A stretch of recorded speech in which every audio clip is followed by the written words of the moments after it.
Jumpscare Rewind. Jumpscare Rewind. Welcome to Jumpscare Rewind. This is the show where I speak with fellow cinemaniacs about their mutual addiction to all things horror movies.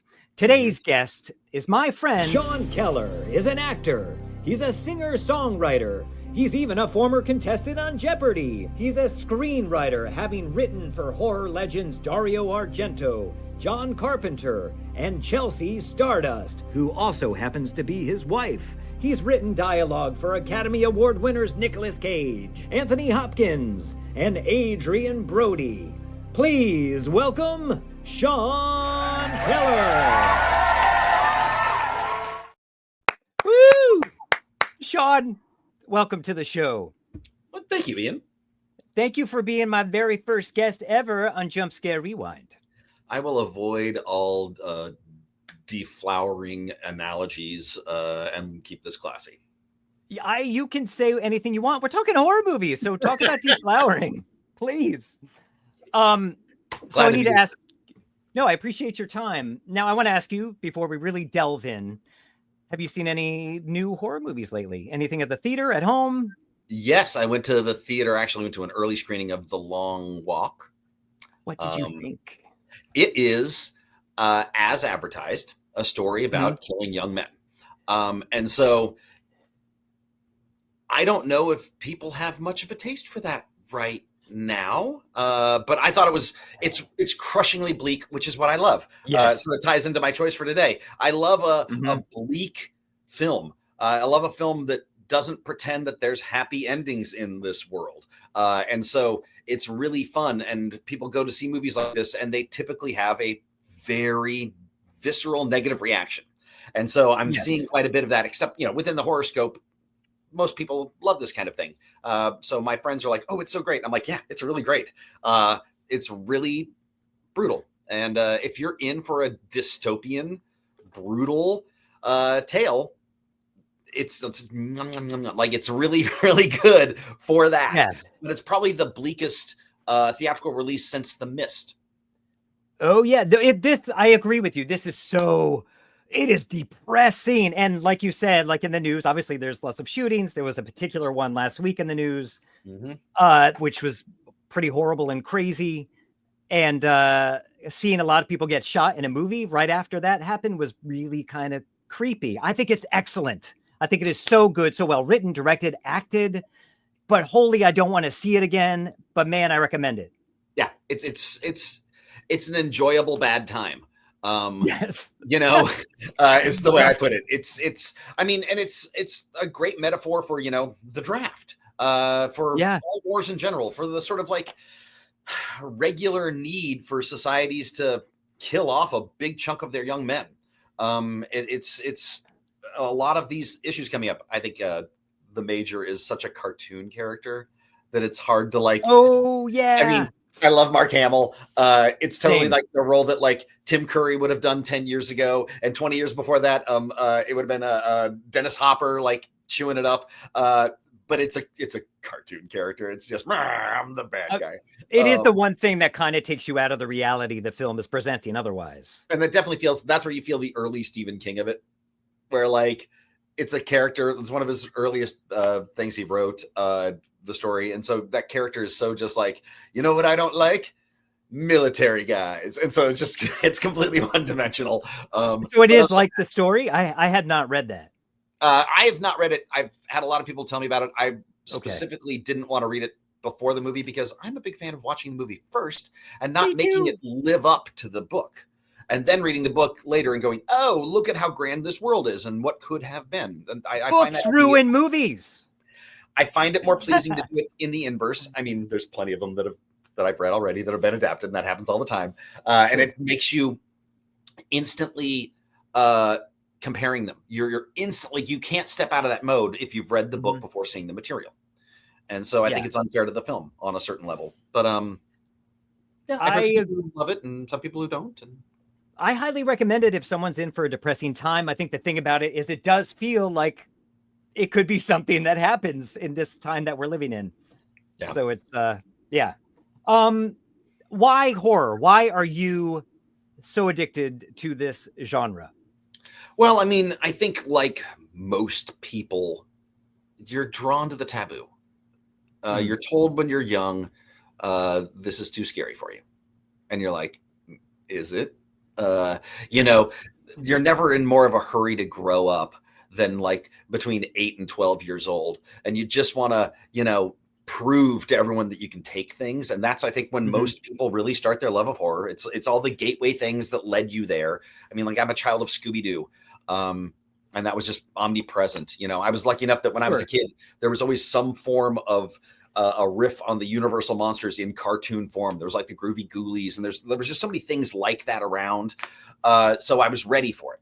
I was primed. I wanted it. And so it also being something that was bad for me, that I shouldn't have. I mean, yeah, I'm Catholic. I want that taboo. Yeah. Were you allowed to watch it growing up? Kind of. You know, my parents, I'm one of 5 kids, you know, you get lost in the shuffle. I could sneak away and watch something. They didn't want to see it. And so I think the attitude was like, as long as I don't have to sit through it, whatever. But I wouldn't like go ask for approval before I grabbed, you know, like Cannibal Holocaust or something off the VHS shelf. That's just not something I would do. Yeah, I used to tell on my brothers when I'd see that they were watching horror movies. I'd be like, they're watching this scary movie. And they'd have to turn it off because, you know, they were older. I was a little scaredy pants. Rat. I know. I'm sorry. Christian still hates me for that. I'm sure. Is there a particular movie, though, that made you go, whoa, this is the genre for me? Yeah. For me, it was Night of the Living Dead. It played because it was, you know, out of the public domain, bad copyrights, blah, blah, blah. Everyone could play it. And so every Halloween, my local independent channel 20, would play it because I grew up in the era before cable and before VHS. And so I would only get to see scary movies when they were on TV, which meant, you know, late night on Creature Feature, you know, with that was the best. Hall, and stuff like that. So they would host on Halloween night every year. They would play Night of the Living Dead. And every year I'd watch like the first 15 minutes and go, nope, too scary, and turn it off and walk away. And so it took me like 3 years in a row to watch the whole film. And that was really what did it for me. Because it was like, that was me testing my own limits, my own, like, what's too scary for, you know, my little sheltered suburban boy life. And that I just loved because it was also tied to Halloween. And that Halloween is, you know, as a kid is the best night of the year, especially if you, like I had slightly overprotective parents. I didn't get to go out a lot. And so that's the night that like you could just sort of fuck off all night long and get in all kinds of trouble and just be a lunatic. And there was nothing better. So like you do that and then come home, eat a shit ton of candy and watch a scary movie. There's a ritualistic nature to the order of those events that really like solidified that horror freak in me. And you haven't changed since I've known you. The Halloween thing is still very much important to you. Oh, dude, and those traditions. We've got the lights are up and the whole place is decorated. I love it. Yeah, I got my Geek Fest over here. I see. So you get it. Do you prefer to watch a horror movie in a crowded reacting cinema, or do you like to watch it at home alone in the dark, or potentially with Chelsea? I mean, there's no wrong way to watch a horror movie. They all have their different benefits. Certain types of movies play better in different types of environments. Sure. I think you can get absolutely as scared by like a slow, dreadful film at home at night with the lights off as you can in the movie theater. The more boisterous it is, the more fun it is with the crowd, for sure. But crowds aren't what they used to be. No, they're not. For me, okay, so I went to see Long Legs. I was anticipating that. I was excited to see it. Yeah. Had to see it on a Saturday because my wife wanted to go. And next to me is this young woman, seemed like a nice young woman, but playing with her cell phone the whole time. It drove me crazy. And I didn't speak up. Did you not say anything? I didn't, but shouldn't people know not to use their cell phones at a theater? It was so glowy. The problem is everyone's selfish and self-absorbed and typically not malicious, just self-absorbed. No, I know. She seemed like a nice them that they are, you know, their action is causing you discomfort in a mild way. Hey, like, would you mind turning that off, please? I'm trying to watch the film. and a proper level of dad level shaming that you can do in this world. I didn't want to be a Karen, but it was driving me crazy in my head. I'm like, I still don't know if I like that movie or not because of that. Yeah, that'll taint an experience. And so it depends on the theater I'm going to. You know, I go to a repertory cinema and I don't have that problem. I go to certain places where there isn't that problem. And my local Regal is now built in a way that everything's sort of enclosed. So even if someone is on the phone, you're not going to see it. Oh, which that's is, nice. thank God, a great solution.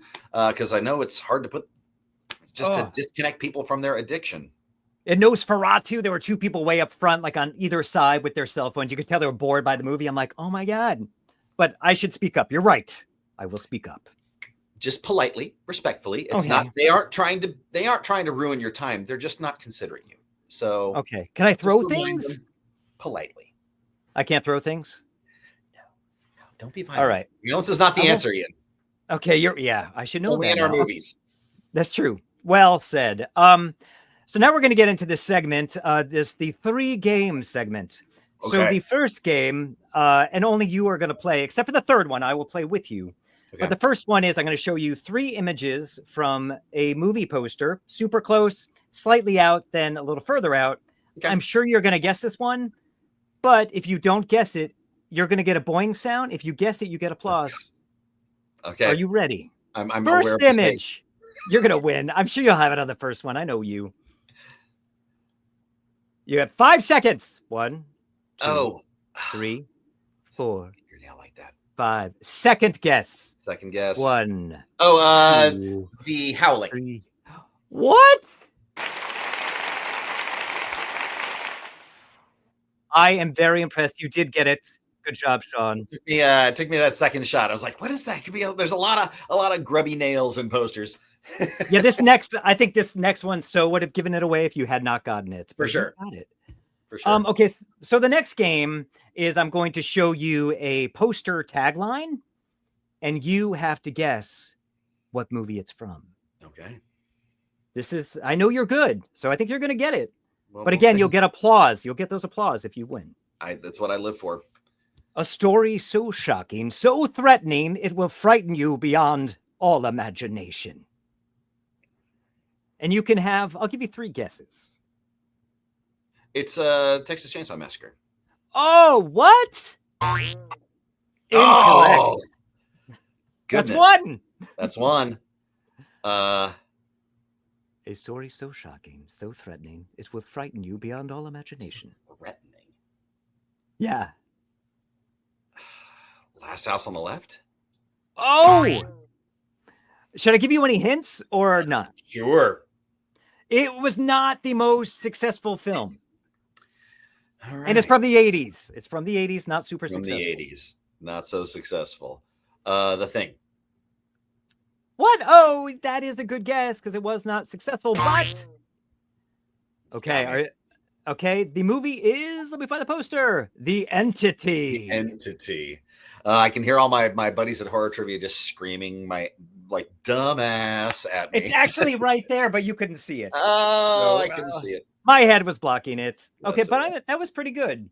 Okay. So the next game we have, and the final game before we move into our recommendations, is I stole it or borrowed it from another podcast called Doug Loves Movies. But this is how we play. Now let's play Connect a Horror Movie Title. For example, I'll use non-horror movie titles for this. Top Gun. Under the Skin. Top Gun Under the Skin. Skin Deep. Top Gun Under the Skin Deep. Deep Cover. Top Gun Under the Skin Deep Cover. Over the Top. Top Gun Under the Skin Deep Cover the Top. Popeye. Top Gun Under the Skin Deep Cover the Top Eye. Last one to think of a connecting title presents their movie first. Does that make sense? A little. Okay. It's hard. It is hard though. I wasn't planning on actually thinking here. All right, let's go. Okay, I'm in this too. I'm going to write them down just so I can read it back to us. But you come up with the first movie title that we will build from. Then I will take the first guest after that. Okay. Let me think of something that's I'm scared. I'll start easy. Evil Dead. Okay. Evil Dead. Dawn of the Dead. Oh, we shoot. Sorry. Yeah, no, that works. Dawn of the Dead. It's a D. So it's Evil Dead. Evil Dawn, Dead. Dawn of the Dawn of the Dead. Yes. Evil Dead. Dawn of the Dead. Yeah. All right. And you can use the dead if you know Yeah. another movie. Yeah, you understand. Deadly Friend. That's what I was thinking of too. Okay. Deadly Friend. Another D. Okay, Deadly Friend. Shoot. Dog Soldiers. Friend Dog Soldiers. Okay, so just all you really need is the last If you- letter. Yes. If you all can right, that incorporate makes it- more, it's more fun, but Yeah, whatever. yeah. I didn't. So Evil Dead, Dawn of the Dead, Deadly Friend, Dog Soldiers. Dog Soldiers. No pressure. You got this. Sinister. Okay. Soldiers. Sinister. Terrified. So Terrified. Terrified. All right. Not Terrifier. Oh wait, no, I should do Terrifier because we've done so many D's. Yeah. That would be easier. I'll do Terrifier, though I don't like those movies.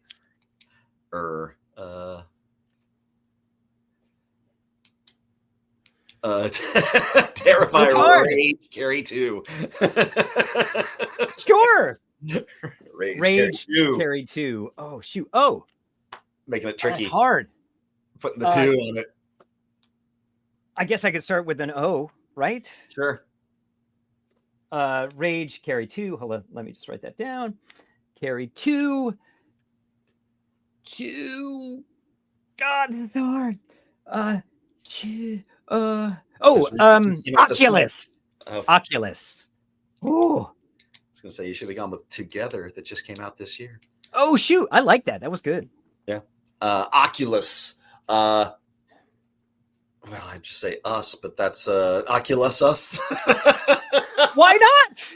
That would totally work. Why not? Oculus. Oculus Us. That's perfect. So I'll go with S. Shaun of the Dead. Okay. I know it's another dead, Back but whatever. to Dead. Yeah. Jesus. Let's go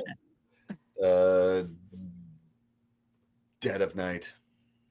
Oh yeah. Yeah, that's okay.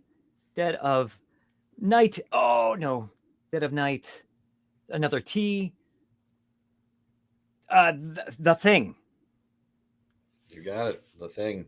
So, and we don't do ands and does, just so Gotcha. you know that. Okay. Guest. Oh wait. Wait, you said what was yours before? I got The Thing. Dead of Night. Dead of Night. I forgot the of. I'm sorry. And then what did you just say? Guest. The Guest. Oh yeah. Okay. The Guest. Borderline horror. Halloween themed. I just rewatched. Did I rewatch that because of you? That was good. That was surprising. I liked it more the second time. I love that. It's better on repeat views when you're like, oh, it's a demented Captain America movie. Yes, not what you thought it was. Yeah. And that's the second time. It's like, oh, okay. Oh shoot. T. This is getting hard. Tarantula. Oh, that's great. Oh man, this is getting long. I thought it'd be harder. Do you want me to read them back? No, not yet. Lava-lantula. What? Lava-lantula, directed by Mike Mendez. Lava spiders that came out of the ground. Wait a minute. Come on, Mike. Oh, geez. Throwing you Man, the Sci-Fi Channel bone there. Okay, so Lava-lantula and American Werewolf in London. American Werewolf in London. God, we could do this for like 2 hours probably. Where you might end up doing it. London. I mean, unless you want to fail. You could go first. In London. Londoni Darko. Is that a horror movie? More so than The Guest. It's existential horror for sure. And it has that Halloween vibe. Okay, I'm gonna Got a Halloween vibe. A dude gets killed in a Halloween costume. Oh, that's true. That's true. Shot in the Dark. eye. Oh, shoot. This might be the end because I don't know if I can think of another O one. Is there a movie called The Ooze? There's this stuff. The Ooze is the thing that turned the turtles into Ninja Turtles, right? Oh, yeah, I think you're totally right. I might be failing here. This might be it. There's not a movie called Oncology. No, that's scary, though. Very. There should be. Okay. This means, you know what this means for you? What does this mean? This means I'm going to read that back for us. You ready? And then we'll get into your recommendation. Okay. Evil Dead, Dawn of the Dead, Lee Friend, Dog Soldiers, Sinister. Oh, shoot. Sinister Terrifier? Sinister-ifier. Hey, thank you. I don't know my own rules. Okay, Sinister-ifier, Rage, Carrie 2, Oculus, Sus, Shaun of the Dead, Dead of Night, The Thing, Guest, Tarantula, Lava Tarantula. Lava-lantula. Sorry, Lava-lantula. Everyone check out Lava-lantula. American Werewolf in London, Donnie Darko. Sean is the winner. And what that means is Sean gets to present his movie first. So what movie do you want to talk about today, Sean Keller? Today I want to talk about the 1988 Dutch masterpiece, The Vanishing. I happen to have the poster. You happen to have the poster. And the Dutch poster.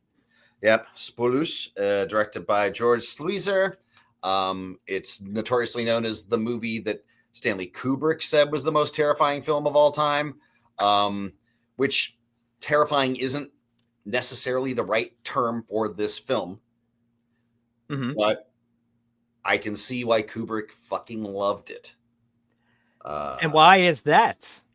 It is a meditative, tone poem about a couple that starts off, a little bit rocky, and they have a little moment of doubt. And that moment of doubt is what sets up the entire film. They run out of gas after it's Rex and Saskia, and Saskia's like, we should stop for gas. He's like, I know how to drive. And they run out of gas in the middle of a tunnel carved into a mountain, which is horrifying. Yeah, it would be. And the movie's called The Vanishing. And so when he gets out and leaves her, like, oh, fuck, she's going to get taken here. And he trudges off and they have a fight. And she's like, don't leave me. And he's like, I got to go get gas. So he was kind of a jerk. It's about a guy who's like trying to be right and not caring about not freaking out his girlfriend. She is scared and he leaves her alone. And so he makes the wrong call, but in the guise of, well, I'm doing the right thing. I'm going to get gas, So it's he's got a very macho response. He goes and gets gas, comes back. She's not in the car. And you're like, oh, fuck. And no, she's like waiting down the end of the tunnel. She just couldn't wait there. She was too scared. She waited at the end of the tunnel. He finds her and they get together and they, have an argument and they come back and forth. And so all of that gives us such a wonderfully intimate, real slice of life. We know these two. We get who they are, and their attraction is real. Their love is real. Their disappointment in each other is real. Everything about it is great. But she makes him then, as they're getting back together, they stop at a gas station and hang out for a little while. And she's like, make this vow. And she makes him make a vow to never abandon her again. And then she goes to get a drink. And he never sees her again. Should we go to the trailer and then we'll come back and discuss it more? Here's a little trailer for The Vanishing. Je m'appelle Raymond Lemorne. Je suis sociopathe et claustrophobe. Je n'ai jamais trompé ma femme. Ah. David, tire-bouchon, s'il te plaît, dans le tiroir.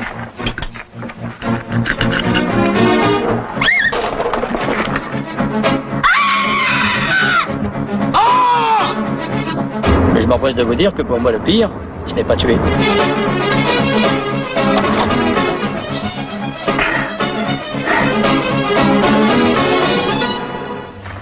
Parce que mine de rien, C'est devenu une passion.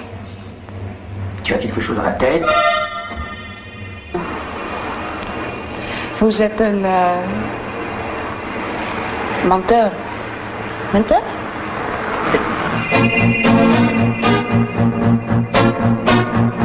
Non, je ne vais... Non. Oui?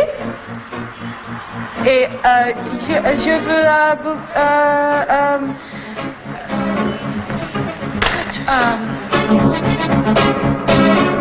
Vous avez violé Saskia. Si elle est morte, je vais mourir moi aussi. Et si l'homme qui voulait savoir, c'était vous?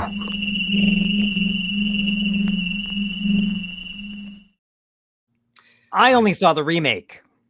Okay. Before you had me watch this. So please, yeah, tell me more why you think this is a movie. It's crazy that trailer sells it so much as Raymond's story, which it is, but that's not the way you would typically sell this film. You would sell it as like the girl went missing and how to find her, because that's what it's about. It's as soon as she goes missing, that's the first act of the film. And then we start seeing his life, the life of the guy who took her. And it is unnerving because he's not scary. Yeah. He's not overtly awful, but every single scene you see him forming just a little bit more of his plan. And it's methodical. Mm-hmm. And he's a very, spectrum-y, methodical dude. Very smart, but also like he's a family man. He very specifically says he's a sociopath, not a psychopath. He's, he can have relationships. He just chooses to say no to the rules of the world. But he's fascinating. And that's what makes this awful. Because it's so real. It's probably how these guys are, Sean. Well, I mean, I am a good family man. Yes, you are. I mean, it's how someone goes not caught. And a lot of killers go uncaught. And this guy shows you how. And what makes this movie brilliant is you get, the taking and then how this guy does it. But they come together because Rex is so obsessed with the loss of Saskia that for years he's putting up posters and stuff, trying to find her. And the killer decides to send him a couple postcards to go. It's been 3 years, right? 3 years or more. Yeah. 3 years have passed, but Raymond is so fixated on Rex's obsession. And so they become obsessed. Rex is so obsessed that he would rather die knowing what happened. Or actually, he even states he'd rather she be dead and he know it than her be alive somewhere and happy and him to never know. So it does show that it isn't about her. It's about his obsession with her and his obsession with breaking that vow he made. But it is his obsession. It isn't love. It's craziness. He's got another potential love that he pushes away. Leineke is cute and sweet and supportive and does all and patient and puts up with his insanity for as long as she can, but with his obsession rather for as long as she can. And he pushes her away. And so it's only because this guy's so obsessed that Raymond sees within him someone similar. He's like, I'll tell you. What is this a movie that you saw around the time it came out to video here in the States? I saw it I think it came out in 1988. I did not see it then because I was in college and just plain drinking. And Fair enough. It was I think I saw it in 1990 or so. We had a really great video store up in Mount Pleasant, my neighborhood in DC, that had a lot of foreign films, and that was recommended to me, and I watched it and was blown away. And so when the American remake came along, I was like, yeah, let's watch it. It's not a bad film. It just ends differently. And the overall feel is very Hollywood, whereas the overall feel of this film is reality. Indie. And it's such an indie vibe too. I think I saw the original. I did not appreciate it, but I'm very glad that I waited until you recommended this to see it, because I would not have appreciated it back then, especially as a horror, kind of escapism horror kind of person. That's what I lean toward. Yeah. And this, like you said, what's scary about this is that it could be so real. It's like these guys probably are. And that end is dark and scary if you imagine it. Yeah, it's quite scary, but I'm a screenwriter. I'm a screenwriting professor. The structure of this film is fantastic. Everything is presented to you. You see Raymond in the background of so many scenes. He's there constantly around Rex. You see him all around. It's like the fucking shark circling. It's so predatory and unnerving, and that's what this film is. It's dread. It gives you this sense of like prolonged existential dread, which is one of my favorite emotions because it's really difficult to conjure. It plays on really digging into the viewer's subconscious and making you uncomfortable, make you feel like, oh God, if this were me, it gives you such grand empathy. If this were me, I would be fucking losing my mind right now. And it's so told, and it has this strange lightness to it. So you're like, oh, it's kind of with the family kind of joking around, and just the way they talk to each other, the two men, where it's so interesting. It's just such a, I don't know. It's funny because I'm sorry, go on. There's just no mustache twirling. Exactly, which is beautiful. No one's evil. You get why Raymond does what he does. You don't approve, but you see him as just a guy who, like, he saves someone's life, and he's like, if I can be this heroic, what's the opposite that I can be? And that's all it took, was like a thought experiment to dig into his brain and him to become obsessive. So these two obsessive men meet at a point where their obsessions are overlapping. One is willing to die and the other one's willing to kill. And so them coming into each other's orbit, and this whole story of the golden egg and all this stuff, it's based on a story called The Golden Egg, written by the co-screenwriter of this film. Was it Tim Krabbe? Yeah. I'm not sure. Tim Krabbe. And so it's just this wonderful story of how obsession crosses these two men over, about both of them willing to break societal norms to satisfy their obsession. And so that's why, what happens at the end, and why it becomes so intriguing. How far would you go to know the truth? And then seeing what he's going through, and then imagining that's what she went through, just makes it so sad. And it's so good. This is a very interesting, very good pick. It's funny because I was just 2 months ago, I was in Nîmes, France, where that guy lives and the square is. So I was like, oh my God, I was just 2 blocks from there. But that was very cool. Scary. Thank you for this pick. I totally recommend that everyone checks it out. It's not what you expect. And it's the kind of thing that if you like The Strangers, if you like funny games, those are things that definitely took from this film. There are parts of Kill Bill that took from this film. Interesting. So if those are things that you're interested in, this will work for you. If you don't like dark, bleak endings, and if you don't like reading subtitles, and you don't like, bizarre psychological thrills, you're not going to enjoy the film. And so I always want to make sure everyone knows when I'm recommending why. It's like, I want to watch the dark underbelly of humanity. Fuck yeah, dive in. This has got it. It's a great different watch. It's not the jump scares like you said. It is just a great psychological thriller. There's only one scene of violence, and there's not a drop of blood. It's not your typical horror film. Scariest part for me was the spiders in the drawer. And also, the whole scene is the creepiest scene in the movie. He's having when they're screaming, engineering a moment for his kid to scream to see if the neighbors can hear it from there. That was brilliant. And you're like, oh God, no. That's like him doing early steps, and you can see the psychopath, the sociopath at work while he's being funny with his kids, and everyone screams and has a good time screaming. Creepy as shit. Great. And it's so good. And knowing earlier, because obviously the lead woman's been taken by this man. And then you go back and you see how he was testing his plan before he took her. And you see these other women going towards his car. You're like, no, don't do it. What are you doing? Why are you getting in that car? It's so good. It's so good. Steps. Yeah, it's great. Thank you, Sean, for this recommendation. Everyone check out this film. We have a segment before I briefly recommend my film. This segment is called... Well, here it is. It's a brief interview with my friend, Danielle.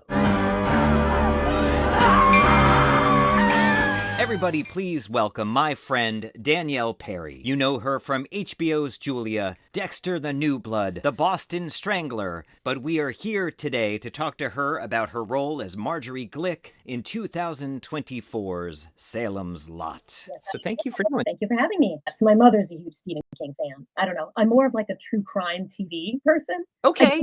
I do love spooky stuff. I love Halloween season. I love the fall. So I watched it a year ago. I was 2, I think, when it came out. So you have to forgive me for not seeing it the first time. I was 7 and it scared the living hell out of me. Like in the opening credits, you saw is one of the Glick boys tapping on the window. Yes. Seared in my horror nightmares. That's the scene. So, That's the scene that, people not much older than me were watching that in prime time with their parents' full permission in 1979. And it scared the heck out of me. It was a TV movie, so we're like, how bad could it be? Yeah, it was scary. Yeah, terrifying. So how did you get involved with this film? It was a whirlwind, I have to say. I heard they were coming. I thought, I got to get on that set. I don't know how I'm going to get on that set, but I've got to get on that set somehow. I think August 2021 is. And it filmed in September, October, right? Started in September, yeah. And my last day was, I think, Thanksgiving week. But I'm fairly sure I submitted my tapes on a Monday. Okay. I had a Zoom call back with Gary on a Thursday. And on Friday, I got a call from Wardrobe. Oh my gosh, that's so. A week or 2 later, I'm on a plane to LA to have a cast made of my head, which was the coolest thing ever. It was totally surreal. I fly first class. I get there. I rent a car. I drive on the notorious LA highways that are 10 lanes wide. So I went to Fractured FX. That's it. And they won tons of. I think they just won an Oscar. Oh God, Google it. Wow. I think to prove me right or wrong. And it wasn't a plaster cast. It was they used a camera and sort of 3D printed it. Okay, so you didn't have to put straws up your nose and then put okay, that's better. No. Alexander Ward, I think, had to do that, but I didn't. And and then they took a mold of my teeth for the fangs. Yeah. And I went to a different place to an eye doctor to have a full eye exam and be fitted for the contact lenses. That was all in one day, and then I got back on a plane and came home. It was bonkers. Oh my God, I'm in Salem's Lot. This is huge. What did you think this was? I thought my mom's going to lose her mind. And I am in a Stephen King movie. I thought how lucky I was, how lucky we were, to be Boston based and getting the opportunity to read for and book. The stars aligned and I lucked out. Let's go to a little montage of your clips and then we'll continue talking about it. Is Ralphie in there? Anything?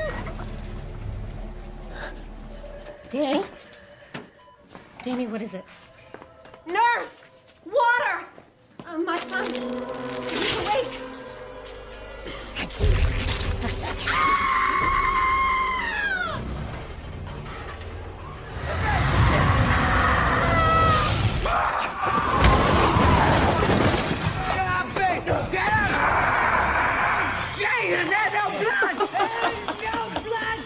Now one laughs!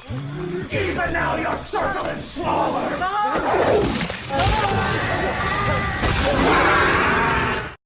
I'm so envious you got to do this. I wanted to do this movie so bad. We started, the first thing I did was a screen test because they wanted to see, the vampire makeup, the things. And then I did I did a day or 2 of stunt rehearsals. Me, a suburban mom doing stunt rehearsals. I mean, I definitely had a stunt double, Joanne, and she's awesome. And she's the one who jumped over the table and attacked, Alfred's stunt double, but I did do a couple days of stunt. How did you feel about all that stuff? Were you excited to get into the, the horror elements of it? Or were you like, oh, that's intimidating? Because it's not necessarily your wheelhouse or your passion, horror. It was so exciting. It was exciting to me. And even in the audition, I kicked everyone out of the house. I thought, I hope the neighbors don't call the police because I'm screaming bloody murder. And it was just, because there is no realism to it. I can play the mom in distress, but there's no realism. You can do the heck you want if you're a vampire.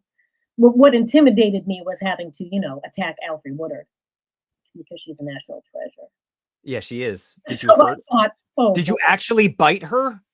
No, I bit, a fake neck. Like a prosthetic thing. Yes, a fake neck, and I did that separately. But Okay.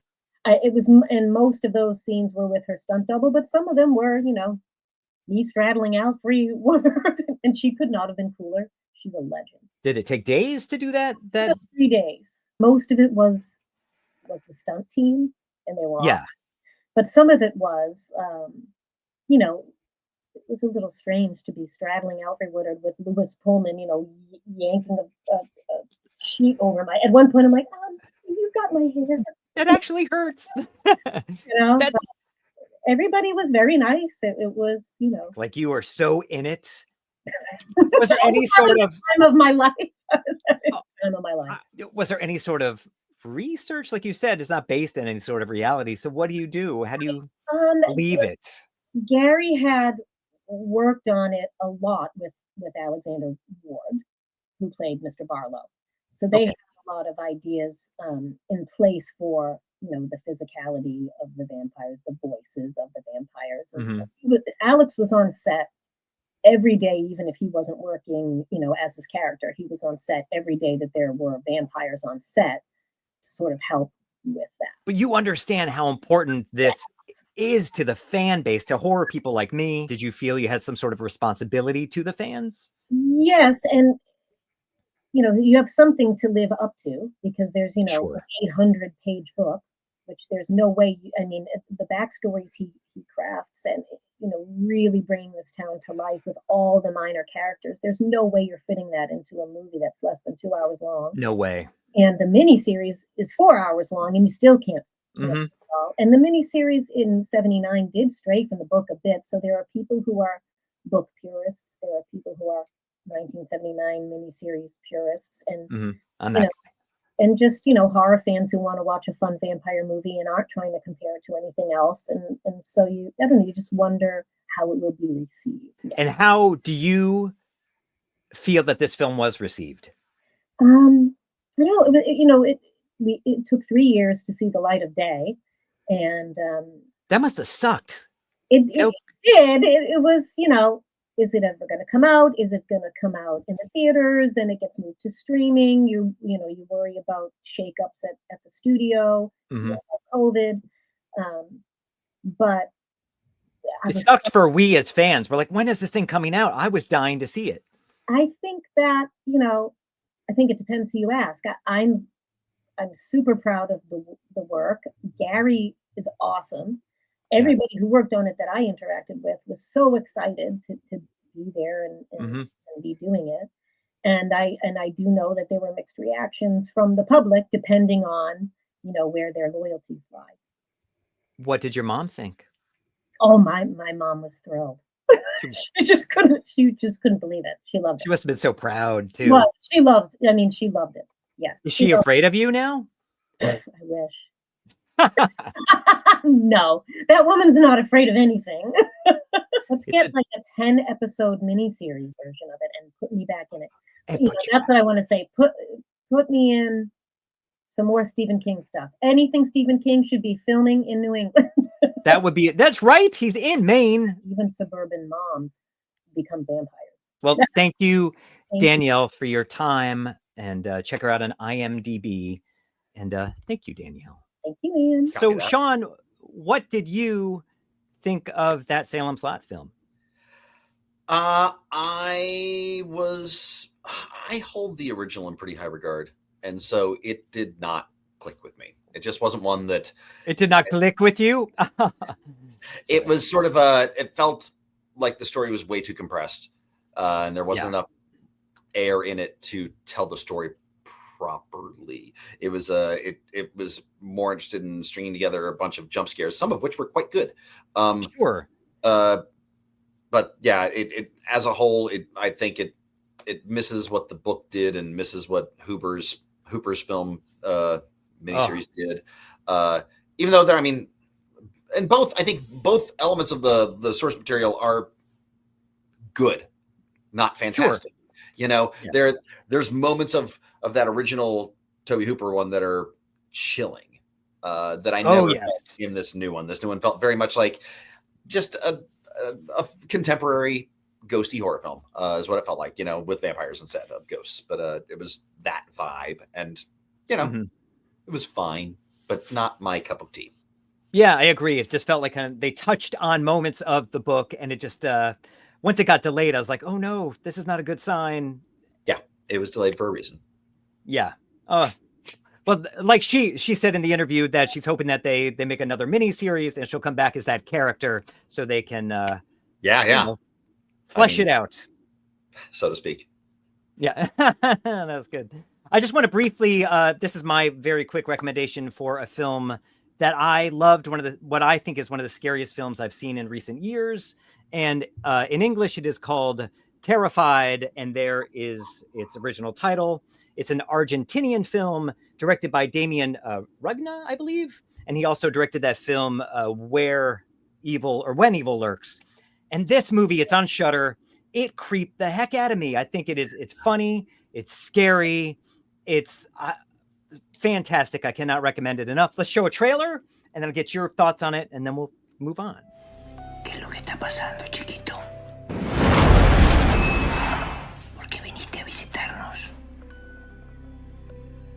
¿Qué es lo que te trajo hasta acá? ¿Qué carajo es eso?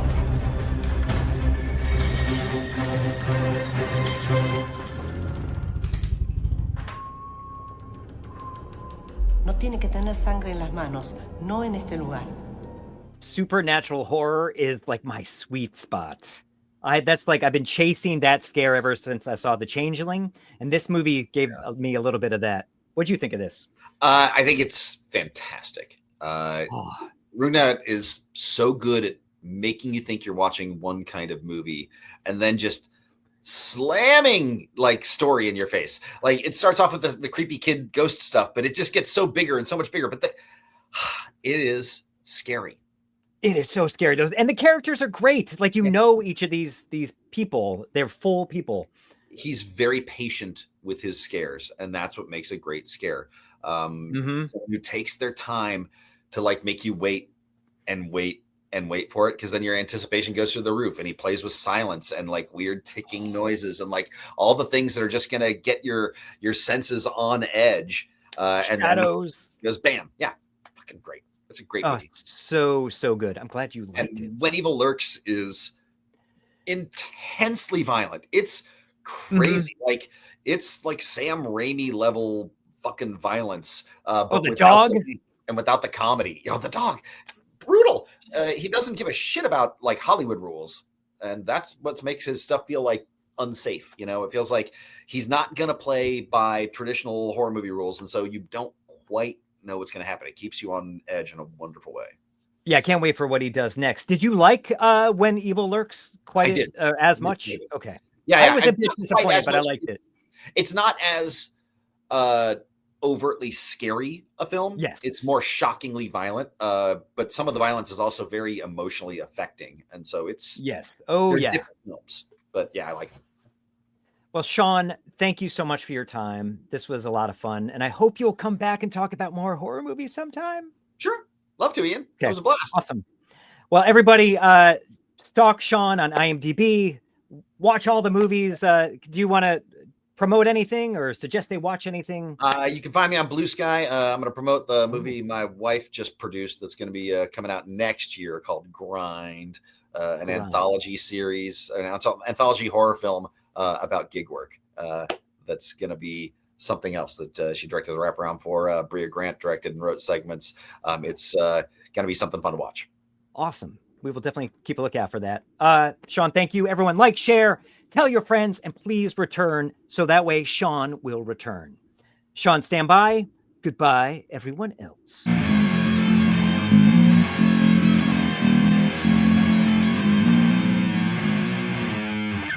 Jumpscare rewind. Jumpscare.